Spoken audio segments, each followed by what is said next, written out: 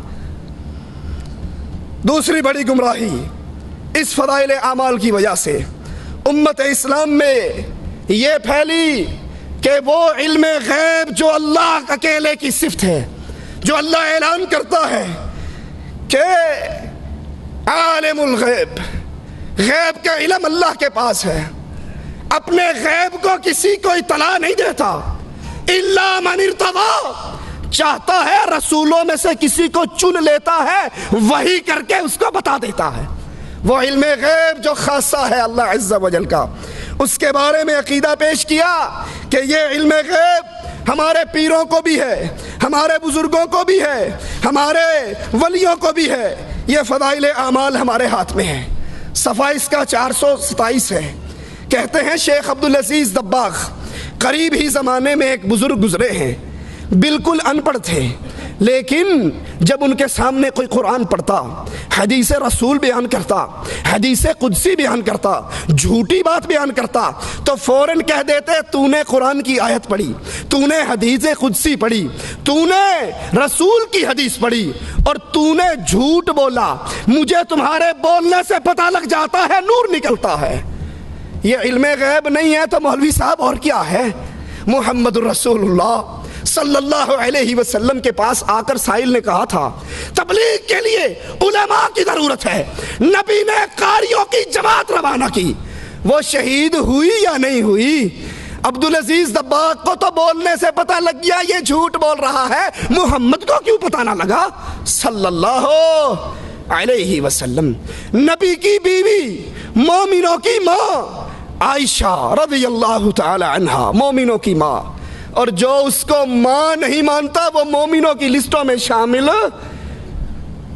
اس پہ تہمت لگی، راتیں گزری، نبی کبھی عمر سے پوچھتے ہیں، کبھی عثمان سے پوچھتے ہیں، کبھی علی سے پوچھتے ہیں، بولنے والوں کو دیکھ کر رسول اللہ نے کیوں نہیں کہہ دیا تم جھوٹ بولتے ہو؟ بولنے والوں کو دیکھ کر نبی نے کیوں نہ پہچانا؟ یہ علم غیب جو اپنے عبدالعزیز دباغ کو دے رہے ہو، یہ علم غیب رسول اللہ صلی اللہ علیہ وسلم کو کیوں نہ تھا؟ اللہ کے نبی علیہ السلام آسمان سے وحی آ جاتی تو بیان کر دیتے، یہودی سوال کرتے، آپ نے کہا جواب کل دوں گا انشاءاللہ کہنا بھول گئے، وحی رک گئی، نبی کو نہیں پتا تھا میں نے انشاءاللہ نہ کہا تو کل وحی نہیں آئے گی۔ یہ صفحہ 484 ہے، یہی فضائل اعمال ہے۔ کہتے ہیں ہمارے ابو یزید قرطبی فرماتے ہیں جو 70,000 مرتبہ لا الہ الا اللہ پڑھ لے وہ جہنم سے بچ جاتا ہے۔ ہمارے پاس ایک نوجوان رہتا تھا جس کے بارے میں مشہور تھا کہ یہ نوجوان اس کو جنت اور جہنم کی اطلاع ہو جاتی ہے، کشف ہو جاتا ہے، غیب کی خبر پہنچ جاتی ہے۔ یہ بیٹا گنگو میں ہوتا ہے، یہ بیٹا تھانہ بھون میں ہوتا ہے، اور اس کو بیٹھے بیٹھے پتہ لگ جاتا ہے جنت میں کیا ہو رہا ہے، جہنم میں کیا ہو رہا ہے۔ ایک دن بیٹھے روٹی کھا رہے، کھاتے کھاتے چیخ مار کے رونے لگ گیا۔ ہم نے کہا روتا کیوں ہے؟ کہا چچا ماں میری جہنم میں چل رہی ہے۔ ابو یزید کہتے ہیں میں نے دل ہی دل میں لا الہ الا اللہ 70,000 مرتبہ پڑھا ہوا اس کی ماں کو بلٹی کر دیا، بلٹی چھوٹ بھی گئی، بائی پاس ہو گئی۔ جو ہی بلٹی کی میں نے دل میں بخشا، اللہ کے علاوہ کوئی نہیں جانتا اس بخشنے کو۔ ہنسنے لگ گیا، کہا بابا پیر صاحب ماں کو جہنم سے نکال کے جنت میں بھیجا جا رہا ہے۔ یہ علم غیب جو تمہارے اس چھوکرے کو تھا، یہ علم غیب رسول اللہ کے صحابہ کو نہ تھا۔ ایک صحابی کو تیر لگا گر گئے، ساتھیوں نے کہا اس کو جنت مبارک ہو۔ آقا نے کہا تم جنت کی بات کرتے ہو، اس نے خیبر کے مال غنیمت میں سے جو 2 چادریں اٹھائی تھی، اللہ دکھا رہا ہے وہ چادریں آگ بن کے اس کو لپیٹ چکی ہیں۔ یہ علم غیب کہ جنت میں کیا ہو رہا ہے، جہنم میں کیا ہو رہا ہے، یہ اللہ کے علم میں ہے۔ اللہ چاہتا ہے اپنے نبی کو دکھا دیتا ہے۔ یہ غیب کی خبریں پیر ملا صوفی کے پاس نہیں ہوا کرتی۔ صفحہ 437 ہے، یہی فضائل اعمال ہے۔ کہتے ہیں جنید بغدادی ایک مرتبہ شیطان کو دیکھتے ہیں ننگا پھر رہا تھا۔ ان کو یا چھوکریاں نظر آتی ہیں یا بغیر داڑھی والے چھوکرے نظر آتے ہیں یا پھر شیطان آتا ہے، تیسری چوتھی چیز کوئی نہیں آتی۔ ننگا پھر رہا تھا۔ جنید نے کہا تجھے شرم نہیں آتی تو ننگا پھرتا ہے؟ کہا میں مردوں کے سامنے ننگا پھرتا ہوں، یہ کوئی مرد ہیں؟ مرد تو وہ تبلیغی جماعت کی جو مسجد شنیسیہ ہے اس میں بیٹھے ہوئے ہیں، وہ اصل مرد ہیں۔ ذکر کر کر کے میرا جگر جلا دیا ہے۔ جنید اس مسجد میں گئے، دیکھا کچھ لوگ سر پہ گھٹنوں پہ سر رکھ کے مراقبہ کر رہے تھے، الا اللہ کی ضربیں مار رہے تھے۔ مجھے دیکھتے ہی فوراً بولے بغیر، جنید کے بتائے بغیر کہ میں نے کیا خواب دیکھا ہے، فوراً کہنے لگے اس شیطان کی باتوں میں نہ آ جانا، وہ شیطان تھا، ابھی بتایا نہیں کہ رات میں نے خواب میں شیطان سے ملاقات کی۔ ان بزرگوں نے دلوں میں آنے والے وسوسوں کو پہلے ہی پہچان لیا۔ محمد الرسول اللہ صلی اللہ علیہ وسلم، زہر والا کھانا رکھا جاتا ہے، یہودیہ لاتی ہے، بوٹی اٹھا کر منہ مبارک میں داخل کر لیتے ہیں۔ نبی کو اس کے دل کے وسوسوں کی اطلاع کیوں نہ ہوئی؟ نبی اس کو کیوں کھا گئے؟ نبی نے اس کو کیوں چبا لیا؟ کیوں کہا کہ اس گوشت نے، اس ران نے مجھے بول کر بتایا ہے آقا نہ کھاؤ، مجھ میں زہر ملا ہے۔ فضائل اعمال کی بربادیوں میں سے بہت بڑی بربادی علم غیب جو اللہ کی صفت تھی، ہم نے اس کو چھینا اور چھین کے اپنے مولویوں میں کیسے بانٹا؟ یہ صفحہ 560 اسی فضائل اعمال کا۔ کہتے ہیں ہمارے جو بزرگ تھے وہ کشف کے ذریعے پہچان لیتے تھے، وضو کرنے والا وضو کرنے کے لیے بیٹھتا تو پھر وہ فوراً بتا دیتے کہ اے بیٹا تو نے یہ گناہ کیا ہے، تیرے پانی میں سے یہ گناہ گر رہا ہے، تو زنا کرنے سے باز آ جا، تو چوری کرنے سے باز آ جا۔ وہ ان کے وضو کے قطروں کو گرتا ہوا دیکھ کر بتا دیتے کہ اس بندے نے اللہ کے ساتھ یہ معاملہ اپنا بگاڑا ہے۔ یہ غیب کی خبر ہے، کوئی آدمی کیا کرتا ہے، لیکن کہتے ہیں ہمارے پیروں کو وضو کے گرتے ہوئے قطروں سے نظر آ جاتا ہے یہ کیا کرتا ہے۔ یہ صفحہ 96 ہے فضائل درود کا۔ ایک کہتے ہیں ہمارے، اور بڑی عجیب بات ہے، جو بھی واقعہ آپ سنو گے پڑھو گے، شیعہ نہیں کبھی ذاکر کی بات سنی، آواز پئی آندی ہے، وہ کوئی حوالہ نہیں دیتا قرآن میں آیا ہے حدیث میں آیا، آواز پئی آندی ہے، پیچھوں آواز آندی ہے، وہ شیطان آواز کر رہا ہوتا ہے۔ ان صوفیوں کی بھی جتنی کتابیں پڑھو گے کہیں نہیں بتائیں گے اللہ نے کہا، رسول اللہ نے کہا، قرآن میں کہا، حدیث میں۔ ایک سید صاحب نے بتایا، ایک شاہ صاحب نے ذکر کیا۔ یہاں بھی کہتے ہیں ایک دوست نے مجھے بتایا، ایک خطاط لکھنؤ کا جب وہ صبح آ کر دکان کھولتا تو سب سے پہلے رسول اللہ صلی اللہ علیہ وسلم پر درود شریف پڑھتا اور اس درود کو لکھ لیتا۔ اس کی موت کا وقت آیا تو پریشان ہو گیا، پتہ نہیں اگلے جہان میں کیا ہونے والا ہے۔ ایک مجذوب بابا نکلا اور کہنے لگا بابا کیوں گھبراتا ہے، وہ جو روز درود لکھتا تھا وہ رسول اللہ کے دربار میں پیش ہو گیا، تیری نجات کا فیصلہ ہو رہا ہے۔ یہ غیب کی خبر مجذوب کو کیسے مل گئی؟ یہ کس نے بتا دیا کہ تیری بات، تیرا دستہ رسول اللہ کی عدالت میں پیش ہے اور اللہ کے نبی تیری نجات کا فیصلہ کر رہے ہیں؟ یہ غیب صرف اللہ کو علم ہے، چاہتا ہے رسولوں پہ وحی کر دیتا ہے، اور اگر نہیں چاہتا تو کئی کئی دن وحی کو روک بھی لیتا ہے۔ آئیے قرآن کو سنیے، قُلْ لَا يَعْلَمُ مَنْ فِي السَّمَاوَاتِ وَالْأَرْضِ الْغَيْبَ إِلَّا اللَّهُ۔ آسمان میں کیا ہے، کون جنت میں کون جہنم میں، ان کے ساتھ ماجرا کیا ہو رہا ہے؟ زمین و آسمان کی چھپی ہوئی باتوں کو اللہ کے علاوہ کوئی نہیں جانتا۔ وَمَا يَشْعُرُونَ أَيَّانَ يُبْعَثُونَ۔ تم جن صوفیوں کو عالم الغیب سمجھتے ہو، تم جن پیروں کو عالم الغیب سمجھتے ہو، ان کو تو یہ بھی نہیں پتا کہ مر کے اٹھائے کب جانے ہیں۔ قرآن حکیم، قُلْ لَا أَقُولُ لَكُمْ عِنْدِي خَزَائِنُ اللَّهِ۔ اے نبی علیہ السلام کہہ دیجئے میں نہیں کہتا میرے پاس اللہ کے خزانے، وَلَا أَعْلَمُ الْغَيْبِ، نہ یہ دعویٰ کرتا ہوں میں غیب دان ہوں، وَلَا أَقُولُ لَكُمْ إِنِّي مَلَكٌ، میں یہ دعویٰ بھی نہیں کرتا کہ میں نوری ہوں. اذان سے پہلے پڑھا کرو الصلاۃ والسلام علیک یا نور من نور اللہ. میں نہ نوری ہوں، نہ عالم غیب ہوں، نہ گنج بخش ہوں، نہ مختار کل ہوں، نہ خزانوں کا مالک ہوں. پھر ہوں کیا؟ میں تو اللہ کی طرف سے بھیجا ہوا رسول ہوں جو ڈراتا ہوں اور خوشخبریاں دیتا ہوں. تیسری بڑی گمراہی اس فضائل اعمال کی وجہ سے کلمہ گو مسلمانوں میں قرآن کو چھوڑ کر اس کتاب کو سینے سے لگانے کی جرم میں جو پھیلی وہ یہ ہے کہ ہمارے اولیاء اللہ، ہمارے بزرگان دین، ان کو اللہ سے ڈائریکٹ ان کی ملاقاتیں ہوتی ہیں، وہ ڈائریکٹ اللہ سے باتیں کرتے ہیں. ان کو ضرورت نہیں ہوتی، ان کو حاجت نہیں ہوتی کہ وہ کسی رسول صلی اللہ علیہ وسلم کی حدیث کو یاد کریں. یہ ہمارے ہاتھ میں فضائل حج مولوی ذکریہ صاحب کی صفحہ 164 اور 65 کہتے ہیں ابدال میں سے ایک شخص نے خضر سے پوچھا کہ تم نے اپنے سے زیادہ مرتبے والا کوئی دیکھا؟ کہا ہاں، میں ایک مرتبہ مدینہ الرسول میں حاضر تھا تو وہاں پر عبد الرزاق محدث رحمت اللہ علیہ حدیثیں بیان کر رہے تھے. میں نے ایک نوجوان کو دیکھا جو کونے میں بیٹھا ہوا، اپنا سر اس نے گھٹنوں میں دیا ہوا اور رسول اللہ کی حدیثیں نہیں سنتا. میں نے کہا کیا بات ہے، تو اللہ کے نبی کی حدیثیں کیوں نہیں سنتا؟ کہا یہاں وہ لوگ ہیں جو عبد الرزاق سے سنتے ہیں. کس سے سنتے ہیں؟ عبد الرزاق، رزاق کے بندے سے. اور میں وہ ہوں جو ڈائریکٹ رزاق سے سنتا ہوں. مجھے رسول اللہ کی حدیثوں کی حاجت نہیں، میری اللہ سے ایسی لو لگی ہے، مجھے جب بھی کوئی مسئلہ درپیش ہوتا ہے براہ راست اللہ سے سوال کر لیتا ہوں. میں نے کہا اچھا اگر یہی بات ہے تو پھر یہ بتاؤ میں کون ہوں؟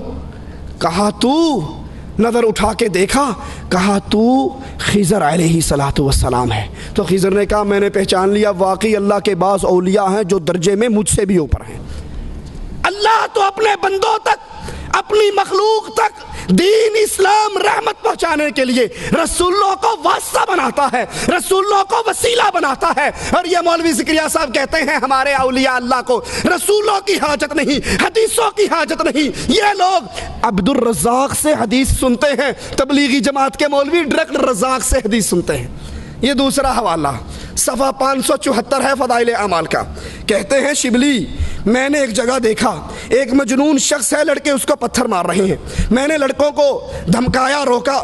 وہ کہنے لگے جناب یہ دعویٰ کرتا ہے کہ میں اللہ سے ملاقات کرتا ہوں، اللہ کو دیکھتا ہوں. میں نے اس کے قریب آ کر کہا کہ تو یہ دعویٰ کرتا ہے تیری اللہ سے ڈائریکٹ ملاقاتیں ہوتی ہیں دنیا میں رہتے ہوئے، تو اللہ کو دیکھتا ہے، اللہ سے سنتا ہے؟ کہا اچھا سنو. چیخ ماری اور کہا شبلی اس ذات کی قسم جس نے اپنی محبت میں مجھ کو برا حال کر رکھا ہے، اگر موت تھوڑی دیر کے لیے مجھ سے غائب ہو جائے، میں درد فراق میں ٹکڑے ٹکڑے ہو کر مر جاؤں، وہ ہمیشہ میرے سامنے رہتا ہے. رسولوں کی حاجت نہیں، حدیثوں کی حاجت نہیں، قرآن کی حاجت نہیں. اب ڈائریکٹ ان مولویوں کی، ان صوفیوں کی اللہ سے ملاقات ہوتی ہے، وہ اللہ سے ساری باتیں پوچھ کے بتا دیتے ہیں. آئیے قرآن اللہ عز و جل فرماتا ہے وما کان اللہ، اور نہیں ہے اللہ عز و جل لیطلعکم علی الغیب کہ وہ تمہیں اپنے غیب کی باتیں، دین کی باتیں، قرآن کی باتیں بتائے. ولکن اللہ یجتبی من رسلہ من یشاء، وہ جب تمہیں دین پہنچانا چاہتا ہے اپنے رسول منتخب کر کے ان پہ وحی اتارتا ہے، ان پہ قرآن اتارتا ہے، ان پہ قرآن کی شرح اتارتا ہے. فآمنوا باللہ ورسلہ، تم اللہ پر ایمان لاؤ، لیکن اللہ پہ ایمان لانے کا ذریعہ کیا ہے؟ ورسولی، اس کے رسولوں پر ایمان لے آؤ. ڈائریکٹ تمہاری اللہ سے ملاقاتیں نہیں ہو سکتی. موسیٰ علیہ السلام نے کہا تھا اے اللہ عز و جل میں آپ کو دیکھنا چاہتا ہوں، تو اللہ نے جواب میں کہا موسیٰ تو نہیں دیکھ سکتا. اور یہاں تبلیغی جماعت کے مولوی کہتے ہیں اگر ایک سیکنڈ کے لیے اللہ مجھ سے اپنے پردے کو ڈال کے الگ ہو جائے، نظر نہ آئے، میں ہلاک ہو جاؤں. میں تو 24 گھنٹے اس کا دیدار کرتا رہتا ہوں. آئیے قرآن کی آیت پہ غور کریں. وَمَنْ أَظْلَمُ مِمَّنِ افْتَرَىٰ عَلَى اللَّهِ كَذِبًا، اس سے بڑا ظالم، اس سے بڑا گمراہ کون ہے جو سچے اللہ عز و جل کے خلاف جھوٹ بولتا ہے، اس پہ جھوٹ باندھتا ہے. حضرت عائشہ نے تو یہاں تک کہا تھا رضی اللہ تعالی عنہ جب سائل نے پوچھا تھا کہ کیا اللہ کے رسول صلی اللہ علیہ وسلم نے معراج میں اپنے اللہ کو دیکھا، ملاقات ہوئی؟ وہ کہتے ہیں نا کی نہیں کیتا یار نے ایک یار واسطے، رب محفلاں سجائیاں دیدار واسطے۔ رب کو یہاں نظر نہیں آتا تھا؟ انا للہ و انا الیہ راجعون۔ اپنے سامنے بٹھا کے دیدار کرنے کے لیے رب نے محفلیں؟ یہ ظلم کے عقیدے، یہ رسول اللہ کی شان میں غلو۔ تو پھر عائشہ فرماتی ہیں جس نے یہ کہا رسول اللہ نے اللہ کو دیکھا، اس نے اللہ کے رسول پہ جھوٹ باندھا۔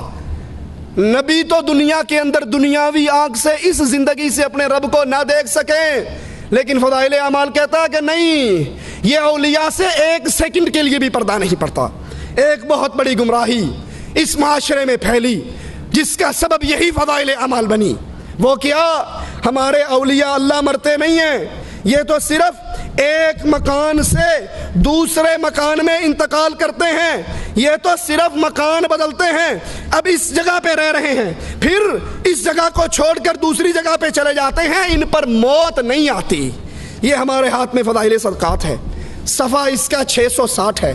کہتے ہیں شیخ ابو یعقوب نے کہا میرے پاس مرید آیا، کہنے لگا میں کل کو ظہر کے وقت مر جاؤں گا۔ میں نے کہا کوئی بات نہیں، آنا مر جانا۔ وہ آیا، 2 رکعتیں پڑھی، لیٹ کے مر گیا۔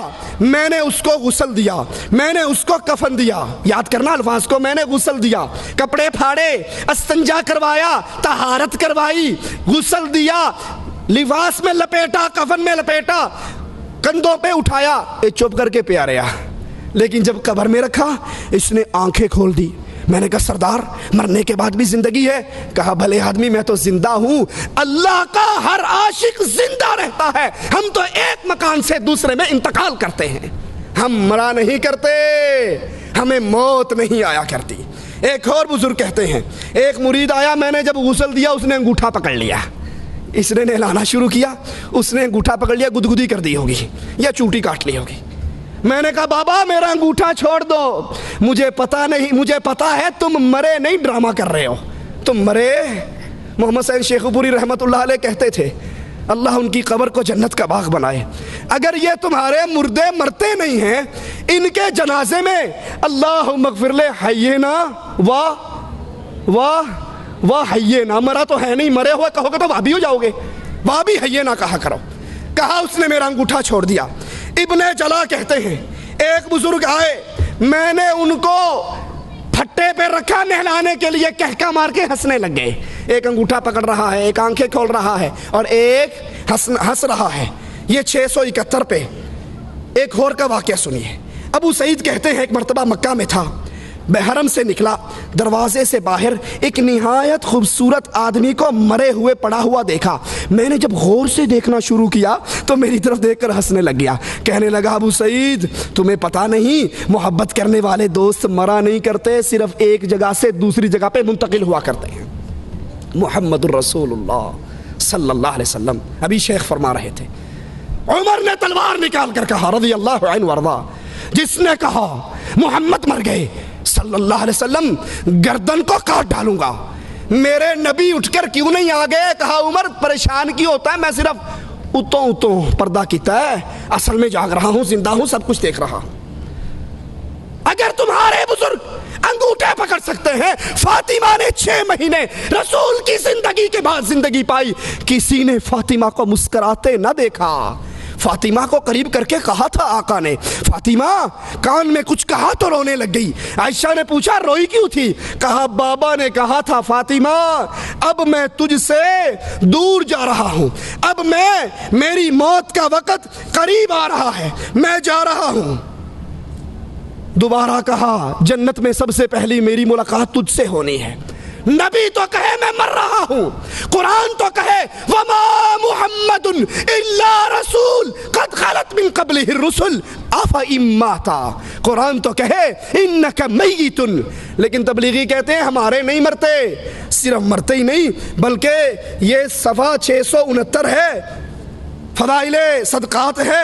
ابو علی نے کہا ایک فقیر میرے پاس عید کے دن آیا، خستہ حال، پرانے کپڑے، کہنے لگا کوئی پاک صاف جگہ ہے جہاں میں لیٹ کے مر جاؤں؟ کہا آ جاؤ، لیٹ جاؤ، مر جاؤ، بڑی کھلی جگہ ہے۔ وہ آیا، لیٹ گیا، مر گیا، اور جب وہ مرنے لگا اینڈ ہو گیا، ہوا نکل گئی، میں نے غسل دیا. کہنے لگا بے وقوف مجھے مردہ نہ سمجھنا، میں زندہ ہوں، قیامت کے دن پوری وجاہت کے ساتھ تیری مدد کروں گا. رسول اللہ نے تو کہا تھا فاطمہ سے خذی من مالی ما شئتی، جو جی چاہتا ہے میرے مال میں سے لے لے، عمل کر لینا. عرش والے نے پکڑ لیا تو محمد کی بیٹی میں چھڑا نہ سکوں گا صلی اللہ علیہ وسلم. اس حدیث کو بھی سامنے رکھیے. اور یہ صفحہ 711 فضائل صدقات. کہتے ہیں مولوی زکریا صاحب، عرب کی جماعت ایک سخی کی قبر پہ گئی، اونٹ پہ سوار ہو کر گئے. وہ قبر والا اونٹ والے کے خواب میں آیا اور کہنے لگا تم آئے ہو خالی پیٹ واپس چلے جاؤ، مجھے اچھا نہیں لگتا، یہ اونٹ مجھے بیچ دو، اس کے بدلے میں اصیل اونٹ گھر کھڑا ہے وہ لے لو. خواب میں سودا طے ہوا. لفظ ہے مولوی زکریا صاحب کے، قبر والا اٹھا، قبر سے نکلا، اونٹ کو ذبح کیا. قبر والا اٹھ کے باہر آ کے اونٹ ذبح کر کے پھر قبر میں چلا گیا. آگے پولیس کی چیک پوسٹ لگی ہوئی تھی، بیگم کو مل کر کیوں نہیں آیا؟ یتیموں کے سر پہ ہاتھ رکھ کر کیوں نہیں آیا؟ کہا ہم گوشت کھا پی کے جان بنا کے پیٹ بھر کے جا رہے تھے، سامنے سے ایک نوجوان آیا، تم میں فلاں ابن فلاں کون ہے؟ کہا میں ہوں. کہا میرے باپ کو کوئی چیز بیچی ہے؟ کہا سودا خواب میں قبر والے سے اونٹ کا ہوا تھا، کہا اس کے بدلے یہ اونٹ لے لے. مولوی زکریا صاحب کہتے ہیں یہ سخاوت کی حد ہے کہ مرنے کے بعد بھی قبر پہ آنے والوں کو خالی پیٹ نہیں بھیجا. قبر پہ آئے تھے یا کسی ہوٹل میں گئے تھے؟ یہ گئے کہاں تھے؟ قرآن سے سنیے، أَلَمْ يَرَوْا كَمْ أَهْلَكْنَا قَبْلَهُمْ مِنَ الْقُرُونِ أَنَّهُمْ إِلَيْهِمْ لَا يَرْجِعُونَ. ان سے پہلے ہم نے کتنے ہی لوگوں کو مارا ہے، کتنی ہی بستیاں ہلاک ہوئی ہیں. سنو مالک کا فیصلہ، أَنَّهُمْ إِلَيْهِمْ لَا يَرْجِعُونَ. رب کا فیصلہ ہے جو مر کے اگلے جہان چلا جائے وہ واپس نہیں آیا کرتا. اشرف علی تھانوی اشرف السوانے میں لکھتے ہیں نانا جان کے بارے میں. نانا جان حج پہ جا رہے تھے، ڈاکوؤں نے حملہ کیا، مر گئے، قتل ہو گئے، ختم ہو گئے. رات ہوئی تو نانا جان مٹھائی کا ڈبہ لے کے نانی اماں کو سلام کرنے پہنچ گئے. کہنے لگے کسی کو نہ بتانا، ہر جمعرات کو آؤں گا، مٹھائی لاؤں گا. کہا اچھا ٹھیک ہے. تھانوی صاحب کے نانا نہیں بتاتی. صبح خیال آیا جب لوگ بچے مٹھائی کھائیں گے تو پڑوسی تو کہیں گے بابا مرد گھر میں ہے نہیں، مٹھائیاں کہاں سے آتی ہیں، الزام لگیں گے. کہا بھائی نہیں پریشان نہیں ہو. رات تھانوی کا نانا آیا تھا. تھانوی صاحب کہتے ہیں اس کے بعد نانا جان پھر ساری عمر ہمارے گھر میں دوبارہ نہیں آئے. یہ تھانوی کا نانا آیا تھا. قرآن کہتا ہے جو مر گئے وہ حرام علی قریۃ اہلکناها انہم لا یرجعون. جو مر گئے وہ واپس نہیں آیا کرتے. پوچھو یہ آنے والا کون ہے؟ جو مر کے اللہ کے دربار میں چلا گیا وہ واپس نہیں آتے. لیکن فضائل اعمال کہتی ہے آتے ہیں، انگوٹھے پکڑتے ہیں، مدد کرتے ہیں، روٹی کھلاتے ہیں اور یہ سارا کچھ کرتے ہیں، سنتے بھی ہیں. جبکہ قرآن کہتا ہے انک لا تسمع الموتى. اے نبی آپ ان مردوں کو سنا نہیں سکتے، آپ ان کو اپنی آوازیں سنا نہیں سکتے. فضائل اعمال کو سینے سے لگانے کی وجہ سے پانچویں بڑی گمراہی اس اہل ایمان اہل اسلام قوم میں قرآن کو چھوڑنے کی وجہ سے جو داخل ہوئی وہ یہ کہ قبر پرستی کی کھلی ہوئی دعوت دی گئی. قبر پرستی کی دعوت، بزرگوں سے، مرے ہوئے بزرگوں سے مدد مانگنے کی دعوت، ان سے مسائل حل کروانے کی دعوت. یہ فضائل صدقات ہے. صفحہ اس کا 716 ہے. کہتے ہیں ہمارے ایک آدمی تھے مصر میں، ایک صاحب خیر، کوئی دلیل نہیں، ایک بندہ آواز پہ یان دیے. مصر میں ایک صاحب خیر ضرورت مند فقیروں کو چندہ اکٹھا کر کے دیتے تھے. ایک فقیر آیا چندہ مانگا، کہیں سے نہ ملا، ہر جگہ سے مانگا. آخر میں ایک سخی کی قبر پہ جا کر بیٹھ کر سارا حال سنا دیا کہ یہ غریب ہے، اس کو کچھ نہیں مل رہا، اور آ کر اپنے پاس سے 1 دینار توڑا، آدھا اس کو دیا، آدھا جیب میں رکھا. رات کو یہ قبر والا خواب میں آیا، کہنے لگا اس وقت مجھے بولنے کی اجازت نہیں تھی، میں نے باتیں تیری ساری سن لی تھی، بولنے کی اجازت نہیں تھی. میرے گھر میں جاؤ، انہیں کو چولہے کے نیچے جو مرتبان ہے وہ پھاڑو اور وہاں سونے اور شرفی دفن ہے وہ مجھے دے دو. یہ گئے، جگہ پھاڑی، سونا نکالا، اور پھر ان گھر والوں سے کہنے لگا خواب کی بات ہے، حقیقت نہیں ہوا کرتی، تم سونا رکھ لو۔ کہا بڑی بے غیرتی ہے، وہ مر کے بھی سخاوت کر رہا ہے اور ہم زندے اس پہ قبضہ کر لیں۔ قبر والے پر جاؤ، قبر والے کے پاس بیٹھو اور وہاں جا کے اپنی مشکل سناؤ۔ یہ فضائل حج ہے ہمارے ہاتھ میں، اس کا صفحہ 138 ہے۔ کہتے ہیں ایک آدمی مرا، اس کے ورثے کے اندر رسول اللہ صلی اللہ علیہ وسلم کے بال بھی آئے۔ ایک بھائی نے سارے بال لے لیے اور ایک بھائی نے مال لے لیا۔ مال والے کا مال ختم ہو گیا، بال والے کو اللہ نے بڑا مال دیا۔ پھر جب یہ مر گیا، مولوی زکریا صاحب کہتے ہیں ہمارے صلحاء کے خواب میں اللہ کے نبی آئے، کہا کسی کو کوئی مسئلہ ہو وہ اس کی قبر پہ بیٹھ کر دعا کرے، اس کا مسئلہ ختم ہو جائے گا۔ یہ فضائل حج ہے۔ مولوی زکریا صاحب قبر پرستی کی دعوت کیسے دے رہے ہیں آپ بھی سنیے۔ کہا جب تم مدینے میں جاؤ، نبی صلی اللہ علیہ وسلم کی قبر کے پاس جاؤ، اپنے سر کو جھکا کر رکھو، نبی کی ہیبت دل میں بٹھاؤ اور یاد کرو نبی کی جو قبر ہے، نبی کی جو قبر ہے وہ قبر دنیا کی ساری جگہوں سے اچھی ہے، بلکہ رسول اللہ کی قبر کا وہ حصہ جو آپ کے جسم سے لگا ہوا ہے وہ کعبے سے افضل ہے، وہ عرش سے افضل ہے، وہ اللہ کی کرسی سے افضل ہے۔ پھر بیت اللہ کا طواف چھوڑ کے اسی قبروں کا طواف کیا جائے نا۔ ہمارے پاس طارق جمیل صاحب کی کیسٹ یہیں پر موجود ہے، کوئی بھائی لینا چاہے تو دے سکتے ہیں۔ موری شریف کے دربار پہ گئے 19 امیروں کو لے کر، پھر ان کا خطاب ہوا دربار پہ۔ ان کے خطاب سے پہلے گدی نشین نے خطاب کیا، اس نے کہا مولوی طارق جمیل اور 19 تبلیغی امیروں نے ذکر میں، فکر میں، حمد میں، نعت میں، قوالی میں، سما میں، وجد میں، ایک ایک کام میں شرکت کی۔ ہم سمجھتے تھے ہمارے درمیان بڑا فرق ہے، لیکن مولوی صاحب کا عمل دیکھ کے ہمیں تو یقین ہو گیا ہمارے درمیان بننا تو بڑا ہوتا ہے، بننی کا فرق بھی نہیں ہے۔ میں مولوی طارق جمیل کو دعوت دیتا ہوں، اس سٹیج سے آ کر دعوت کا کام کرو جہاں عشق مصطفیٰ ہو اور خوف خدا ہو۔ پھر مولوی طارق جمیل صاحب نے بیان کیا ولی الاولیاء کی شان، ولی الاولیاء، قطب، غوث، ابدال، اور نیچے سے نعرے لگے نعرہ حیدری، نعرہ رسالت، نعرہ غوثیہ، یا ایھا النبی۔ اس کا ترجمہ کیا ہے غیب کی خبریں بتانے والے اور مجمع بریلویوں کا، ان کے عرس کا، نیچے سے نعرہ لگا نعرہ رسالت۔ یہ قبر پرستی کی دعوت ہے، قبروں پہ بیٹھو، قبر والوں کو حاجت سناؤ۔ اور قرآن اعلان کرتا ہے والذین یدعون من دون اللہ لا یخلقون شیئا وهم یخلقون اموات غیر احیاء وما یشعرون ایان یبعثون۔ تم تو کہتے ہو ہمارے تبلیغی عالم نے قبر والے کو کہا، اس نے صدقہ کیا، اونٹ ذبح کیا۔ قرآن کہتا ہے جن کو تم پکارتے ہو انہوں نے کسی چیز کو پیدا نہیں کیا، یہ خود بندے دے پتر نے، یہ خود مخلوق ہے۔ اور حالت کیا ہے؟ اموات غیر احیاء، یہ مردہ ہیں، یہ زندہ نہیں ہیں، انہیں تو یہ بھی نہیں پتا اٹھایا کب جانا ہے۔ بہت بڑی بدعقیدگی اہل ایمان میں، مسلمانوں کے اندر اس قرآن کو چھوڑنے کی وجہ سے، ان فضائل اعمال کو اپنے سینے سے لگانے کی وجہ سے جو پھیلی، اس میں ایک بڑی خطرناک بات رہبانیت کی دعوت، صوفیت کی دعوت۔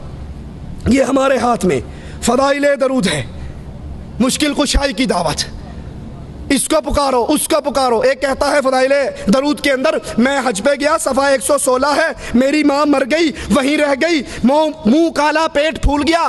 میں نے کہا یہ کیا مصیبت آ گئی؟ اچانک مدینے سے دیکھا ایک ابر آیا، نیچے اترا، اس میں سے بندہ ظاہر ہوا، ماں کے منہ پہ، پیٹ پہ، جسم پہ ہاتھ پھیرا، وہ پھیرتے ہی فوراً ہی ماں بالکل ٹھیک ٹھاک ہوگی۔ میں نے کہا تو کون ہے؟ کہا تو نے نہیں پہچانا؟ کہا نہیں میں نے تو نہیں پہچانا۔ کہا میں محمد الرسول اللہ ہوں۔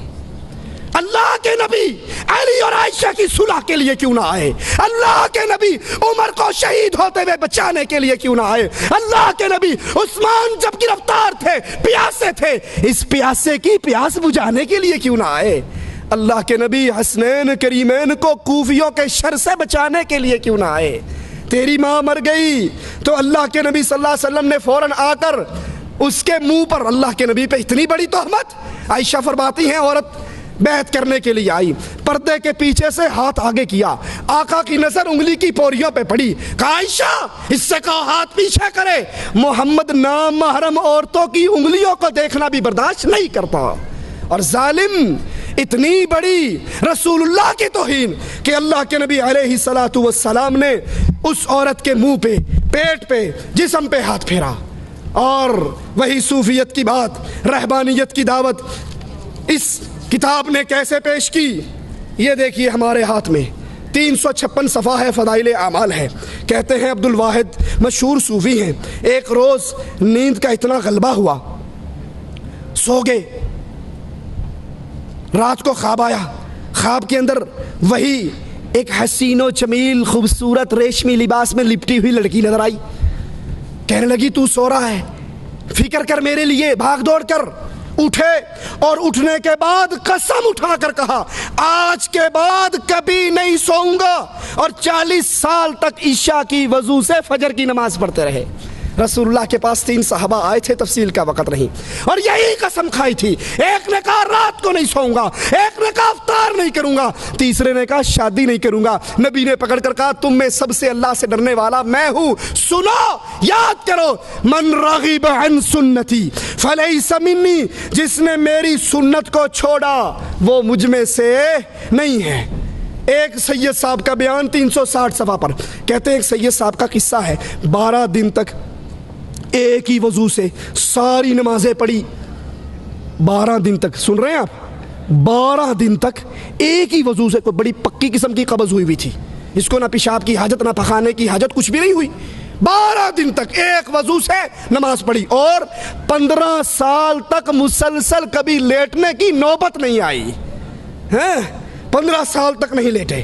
اور صفحہ 382 پہ ایک اور بزرگ کے بارے میں کہتے ہیں، ان کے پاس ایک مرید آیا، انہوں نے فجر کی نماز پڑھی، فجر کی بعد نفل شروع ہو گئے، نفل لے کر ظہر تک پڑھتے رہے، ظہر کی نماز پڑھی، ظہر کی نماز کے بعد پھر نفلوں میں شروع ہو گئے، عصر تک نفل پڑھتے رہے، عصر کی نماز پڑھی، اس کے بعد دعا میں مشغول ہو گئے، اس سے فارغ ہوئے، مغرب کی نماز پڑھی، مغرب کے بعد نفلیں شروع کر دی، پھر عشاء کی اذان ہوئی، عشاء کی نماز پڑھی، یہ بیٹھا رہا بیچارہ انتظار کرتا رہا، عشاء کے بعد نفلیں شروع کر دی، پھر صبح ہوگی، صبح کی نماز پڑھی، صبح کی نماز پڑھنے کے بعد ذکر شروع کر دیا، بیٹھے بیٹھے آنکھ لگ گئی تو فوراً آنکھ کھول کے کہتے ہیں استغفر اللہ، اس آنکھ سے اللہ کی پناہ جو نیند سے بھرتی نہیں ہے، یہ نماز پڑھتا رہا یا سوتا رہا ہے؟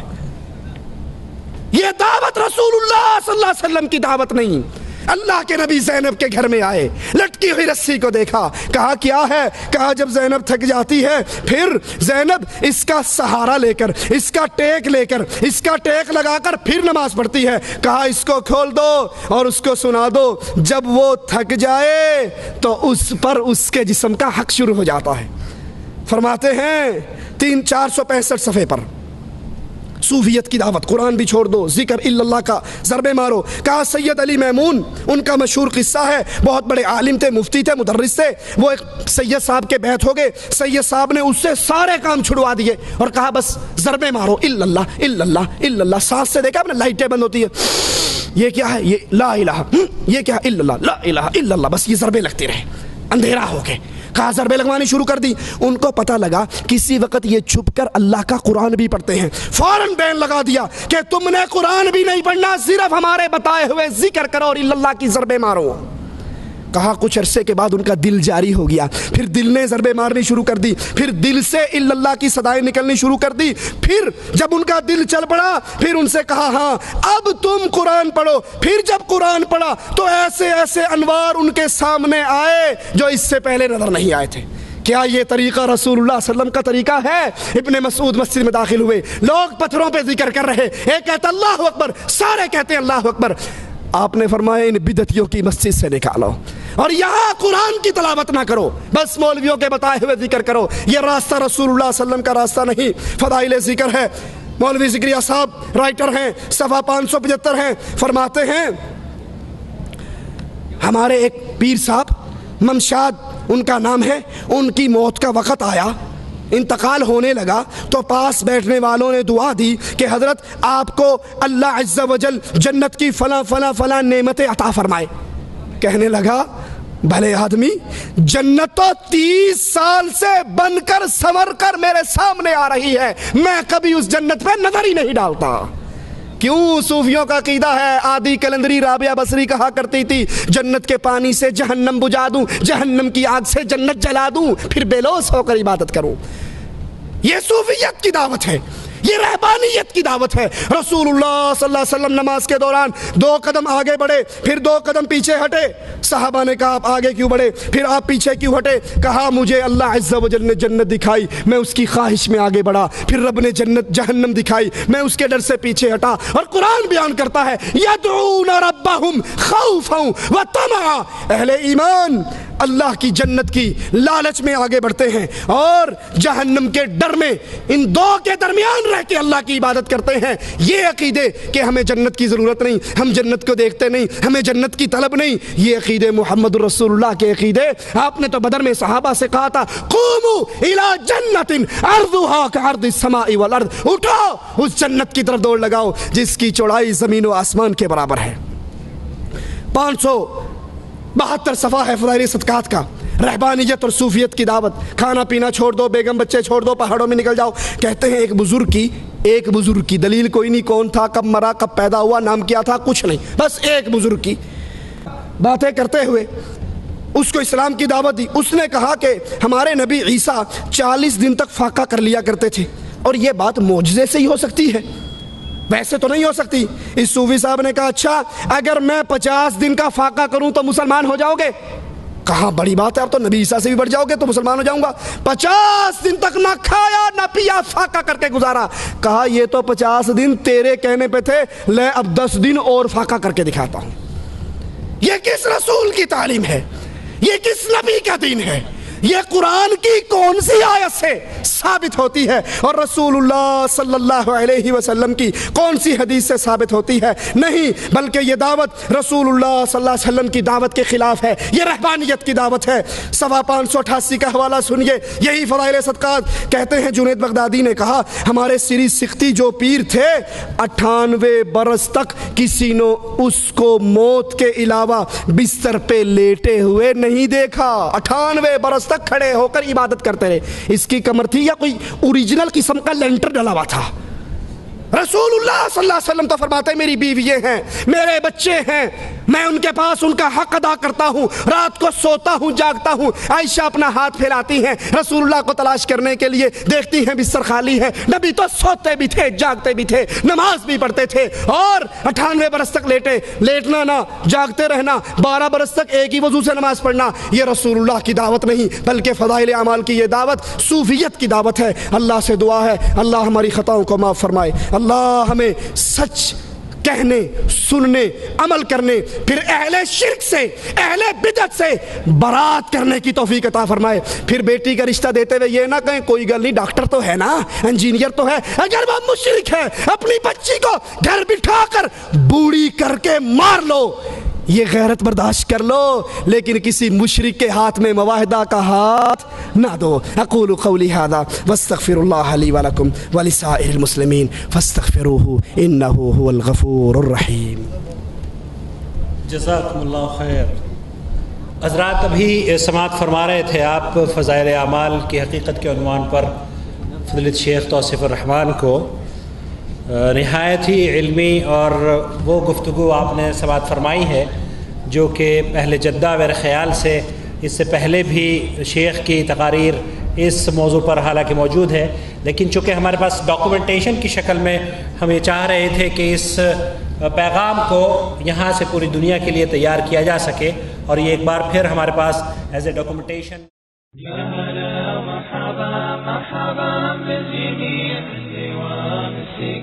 عندنا تغبير يا هلا مرحبا مرحبا بالجميع عندي ومسيقى عندنا تغبير الكرم لكم والكرم ما يضيع عند قوم انتحاموا على دينها الكرم لكم والكرم ما يضيع عند قوم انتحاموا على دينها يا هلا مرحبا مرحبا بالجميع عندي ومسيقى